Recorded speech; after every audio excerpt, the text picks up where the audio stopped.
emergency room doctor who happened to be driving an SUV full of medical supplies ended up getting off at an earlier exit than Joplin and coming, and he came here. And he set up a hospital. Now, there was also 3 emergency room nurses who showed up here, none of whom knew each other. They started a small hospital here, and we had blood stains in the carpet upstairs for probably 2 months after the tornado, just because it was so crazy. But talk about the providence of God. An emergency room doctor, and they were triaging people, sewing people up, setting broken bones enough to get them to the hospital, because we didn't have any x-rays or anything like that. But the first time I made it here was almost a week after the tornado. It was just so bad, you can't even imagine now. But it's like if you just took giant hands and just smeared everything everywhere. There was trees and telephone poles and houses and buildings and smashed cars everywhere. But the first time I came here, I walked in by the office expecting to see the offices, and there's Joe Morris. He gave up his office, and there was people in there. There was people in the secretary's office. Joe actually had a cot by the front door, and that's where he slept for like 2 to 3 weeks. We had about 200 people a night staying here at the minimum. The 2 showers that we have that you guys I know have been sharing, imagine that times 300 people just trying to get in and out. But we had our body just kind of, those who could came here, started up a full-time kitchen that ran 24 hours a day for almost 2.5 months, fed like 6,000 or 7,000 people.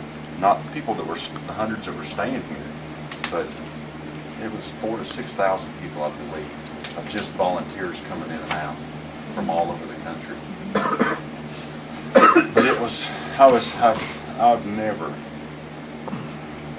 in my life been so proud to be part of the body of Christ. People who just put everything away and did what they could because of who they were and who lived inside of them. You can tell this is going to be hard to get through the story tonight. I worked out before I came here, that's why. I was tired. That's be my excuse. Sunday night, oh, I've got to add this in too. There's just story upon story upon story. I could stay here till 6 o'clock tomorrow morning and not be finished with the stories. One of our younger men here who got a heart to preach and to evangelize, he had recently taken on a church across town. And I mean, this church was as dry, dead, and religious as they come. I mean, you know the stories, what I'm talking about. And when he first went to him, he said, I'm not going to be the paid slave of everybody to do what you're supposed to all be doing. He said, I will preach, I will teach. He said, I will help you. I'll be the leader, but everybody's going to do this together. Well, after a few weeks, and I'd warned him about it, but he's an optimistic young guy and stuff. And that Sunday morning, because they had done exactly what they wanted him to do, exactly what he said he wouldn't do. That morning he preached and he said, if you all don't change and get out of these pews, this building is going to dry up and blow away. He said, I'm resigning. And he left, and it was about 7.5 hours later it blew away. I'm just telling you. Whew. He was telling me about this, and I said, do you realize you were speaking a prophetic word to those people? And he goes, not until you just said that. You know, sometimes we don't even realize when God uses us. That Sunday, May 22nd, Amy and I, we've had a small group at our house for probably the last 1.5 years, 2 years. We were getting ready for a small group. Amy was in the kitchen. We have 2 children that are grown and gone. One's married and probably be having a grandchild before too long. And then we have a 2-year-old. 18 years difference there. I had taken care of that years ago. The good Lord had a different plan. So we had a 2-year-old. He was in the kitchen with his mama. He was in his high chair eating and feeding the dog, which, you know, half the food goes in his mouth and half goes on the floor. I was just going around the house and making sure we had chairs for everybody and helping my wife with knickknacks. But she was mainly just around the kitchen. First, the siren went off. The first time. It went off twice. The first time it went off, I don't even think my heart skipped a beat or anything. It's just because this part of the country, especially in the spring, you just count on it. It's just part of life. And so I went upstairs and I turned on the TV, and TV came on. And I walked outside, walked out in the front yard, and my house faced north, which is that direction. And as you walked out my front door, if you looked straight to the west, there was the high school gymnasium. Kind of to the southwest of that, it was just boiling black. I mean, you couldn't see anything. There was no distinct funnel cloud or anything like that. I went back inside, and they were talking about some rotation over Baxter Springs, which is about 7 or 8 miles, or Riverton, not Baxter Springs, or Riverton, which is about 7 or 8 miles to the west. And I thought, okay, well, it's traveling 25 miles an hour, and even if there is, you know, we got time. I wasn't real concerned because I used to be a police officer, and I was trained as a weather spotter. And I've actually watched tornadoes go by. You know, it looks kind of crazy, it is, but when you've done it, you get used to it, you know where the damage is, and you just get back outside of that damage area. Well, there was no wind at our house. None. And all of my experience with tornadoes, you know, when the wind picks up and gets really high, that's when it's dangerous. It's not that the winds are blowing, it's what the wind will blow at you.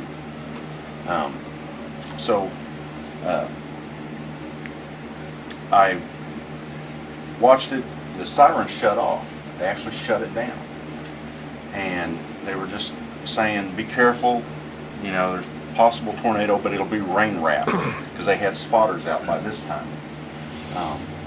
So there wasn't any distinctive shape that you could see coming at you. It was just a dark storm.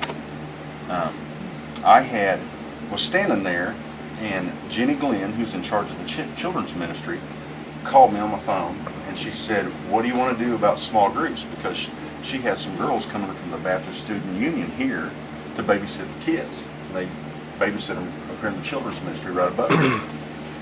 And I said, just tell everybody to stay put. I said, it doesn't matter if we start late or we don't even have a small group. I said, just tell everybody to stay put and be careful. So, and I said, what about the girls from the BSU? Have you got hold of them? Because I was afraid they had already came here. And I said, if they've already left, I need to head to the church to let them in, because I didn't want them to be caught outside. And I said, call me right back. She said, I will. So I'm waiting on her to call me back, and I thought some kid had thrown a baseball over my head. It was a hailstone about that big around.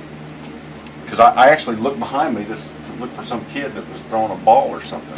And I walked out there and I grabbed it, and I thought, oh my gosh. You know, you don't think about things and stuff. Well, I'm not thinking that I've got the only two cars we have are sitting right there in the driveway. There's no protection or anything. But I take this in, I said, tell Amy, I said, look at that. She goes, what is it? And I said, it's a hailstone. She goes, oh my goodness. I said, I'm going to put it in the freezer and show everybody when they get here later. Of course, nobody ever saw it after I stuck it in the freezer, because all of it was gone. But I said, I'm waiting on Jenny to call me back. I'm going to go back out in the front yard, because in our house you couldn't get real good cell phone reception. I go back out in the front yard, and I'd taken my iPhone and I opened up my Weather Channel app.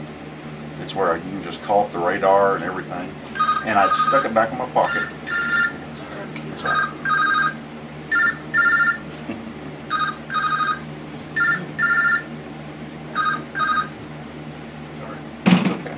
I don't mind.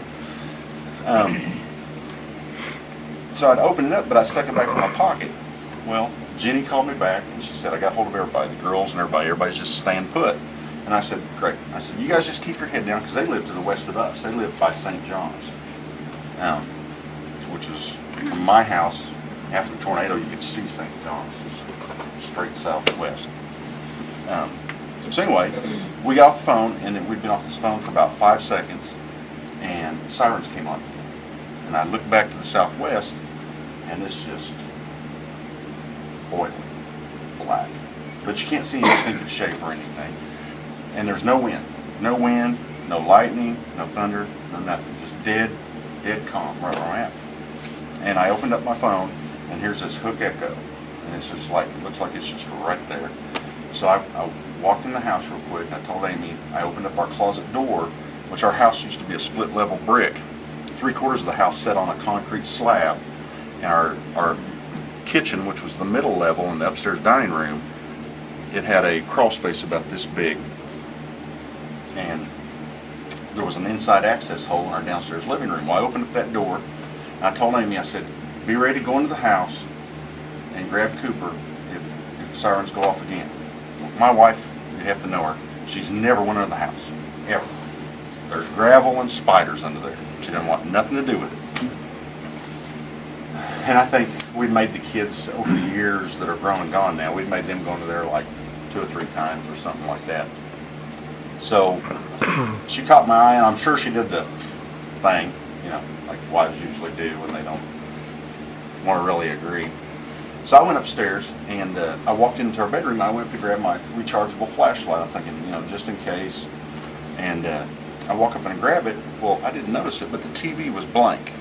Well, the TV, I turned it on earlier upstairs, in our upstairs bedroom. And all of a sudden, this voice comes out of it. It's a woman from KSN, which is Channel 16, one of the local stations. And she said, if you can hear my voice, take cover now. There's a large destructive tornado on the ground in Joplin. And I just, up until that time, I was in no hurry or anything. And I turned and I spun around and I ran down the hallway yelling at Amy. I said, get Cooper and get into the house now. Couldn't see nothing. Actually, I'd looked out our bedroom window, which faced straight south. There was no wind, nothing. It was just getting really dark.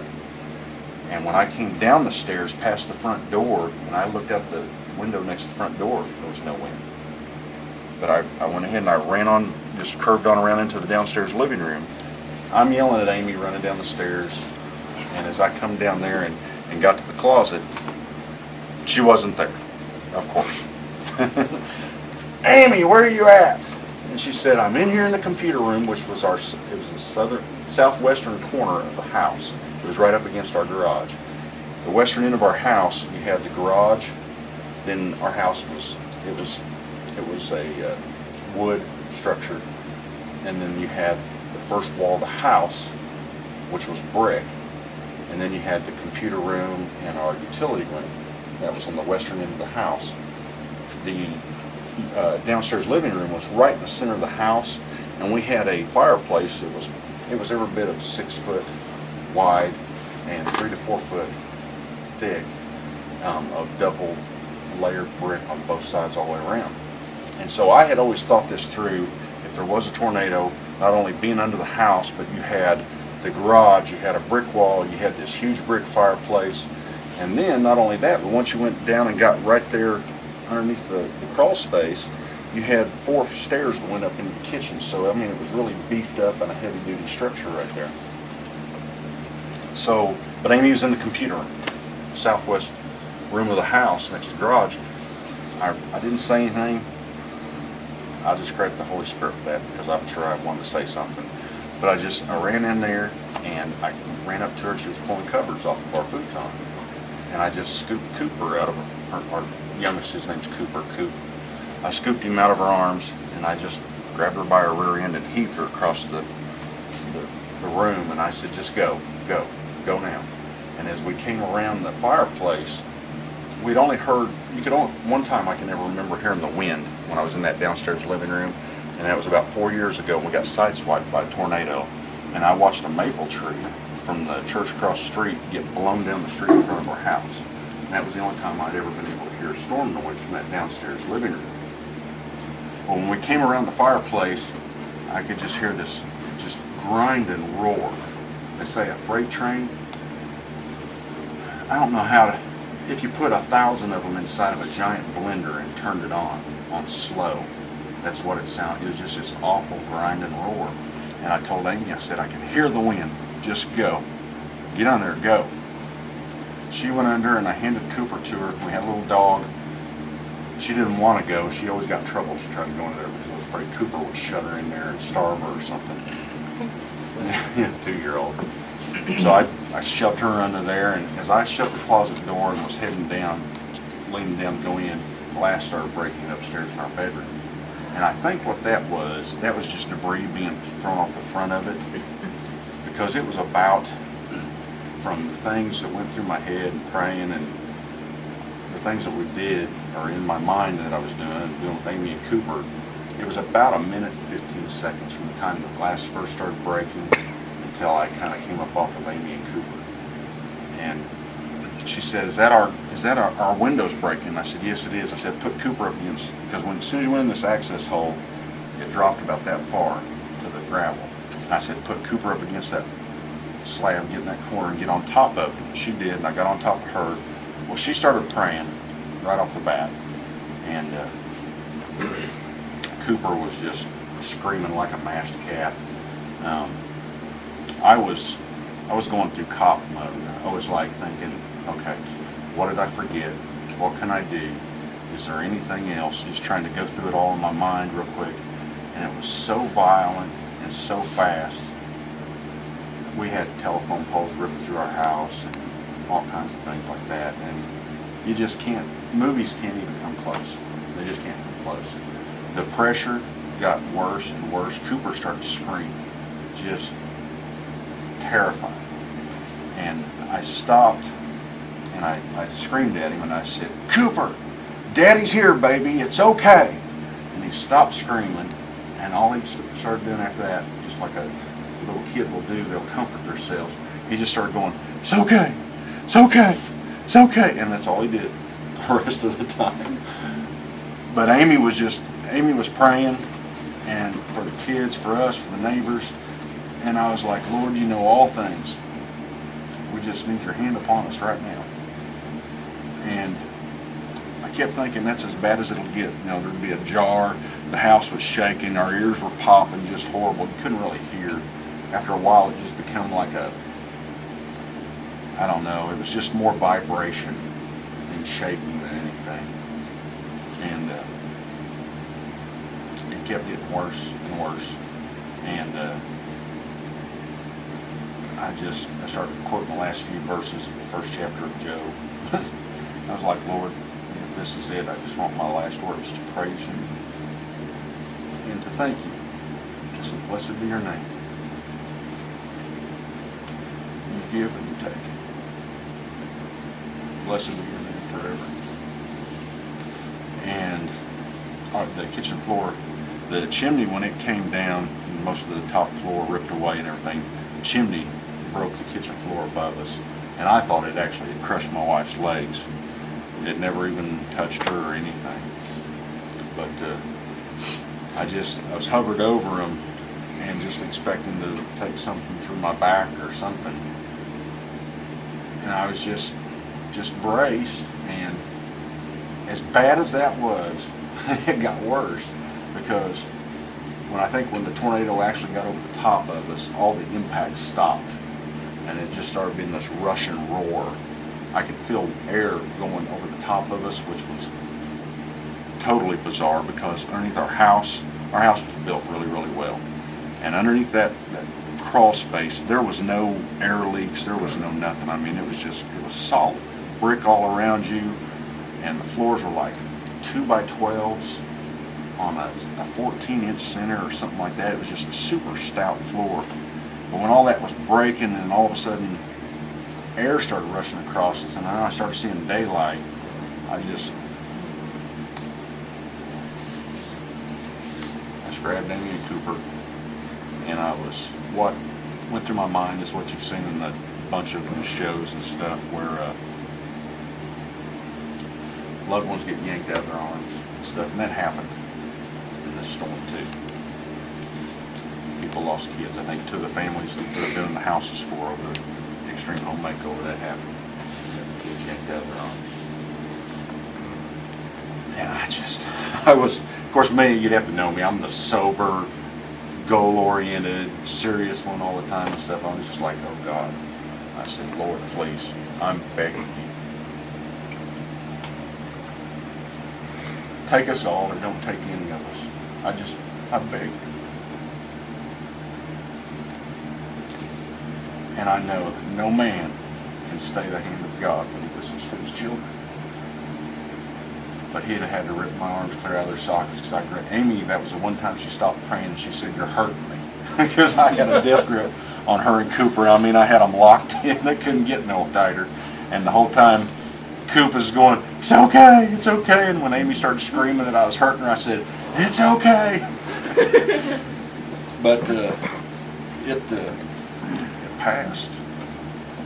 And I noticed that water was pouring down my backside, and all this sheetrock and everything that came down on me was washed down on my underwear, because I had 2 bathrooms right above me that were gone, and then the pipes were just spewing water everywhere, and it just, you couldn't hear anything. It was like being in a rock concert where the noise is just ear-shattering, and then you come outside and you have to scream at each other to be heard. And I asked Amy like 2 or 3 times, I said, "Are you okay? Are you okay?" I said, "Are your legs okay?" She goes, "Yeah, my legs are fine." I said, "Are you sure?" Because they're floored, buckled, and everything. I thought she was in shock. She just didn't know that her legs were smashed or something. But I said, "I'm going to go outside and check on the neighbors." I said, "You stay here with Coop." I said, "Here, take my phone. Start trying to get messages out to people." So I looked out the crawl space and I was looking at the sky where I should have been looking at the closet ceiling, the closet door. And it just, you know, when everything's gone, everything becomes real clear. You don't worry about phones and computers and jobs the next day or clothes or any of that stuff. And I walked out, I walked through what was left of our living room and out the front door.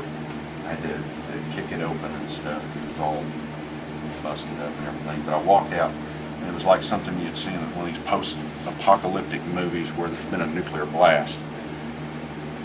There was a tree that was right in front of our yard, and I had parked one of our cars underneath that tree. You know, thinking with that hailstone that I was going to say, well, you know, maybe if there's just a few hailstones drop, it'll be all right. Well, my car looked like it'd been in a blender. It was just it wasn't good for anything to scrap. But the tree it was standing next to was a pin oak, and this pin oak was just a white splinter. All the trees were totally debarked. The bark was gone. The branches were all stripped away. There was a few broken branches on the lee side of the tree, the downwind side. I stumbled over the wreckage to the people we were closest to, that we knew the best, which was the Fosters next door. I came around the side of the house, and one of their cars was in their far backyard, and the other car was in my yard, and their house was gone to the foundation.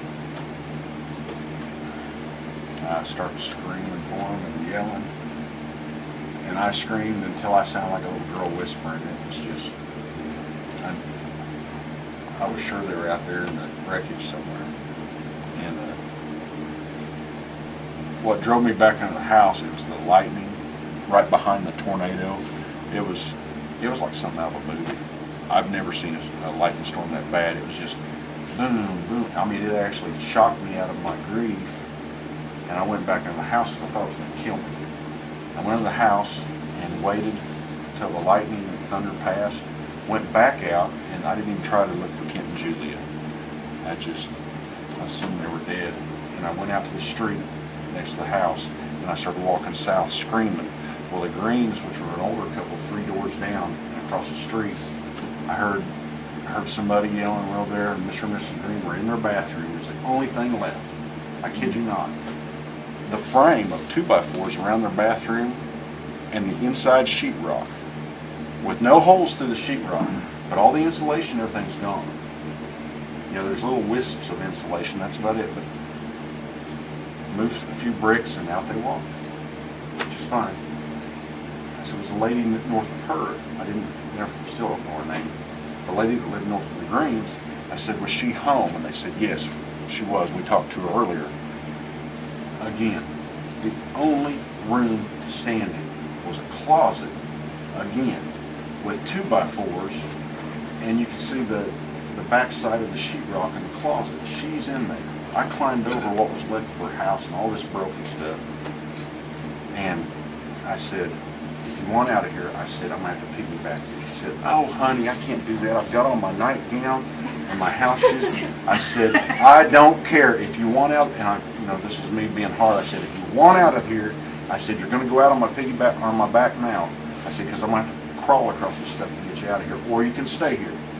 It's all right, whatever you want to do. She said, oh my goodness. She slings her purse over her back. She climbs on my back, and I bear crawled across this stuff and got her out. But I put her with the Greens, and then I asked about Barbara, who is our neighbor directly across the street. And this is where I would encourage you guys. You have neighbors and friends that may know, because you're willing to talk about the Lord, that you're a Christian. But you've never said, do you know the Lord? Never invite them to church. And now you've known them so long, it's like uncomfortable or whatever. Don't wait. I don't care what excuse you've been using, there is none. You've got a cure for a terminal cancer that's going to kill everybody. And if you don't share it, shame on you.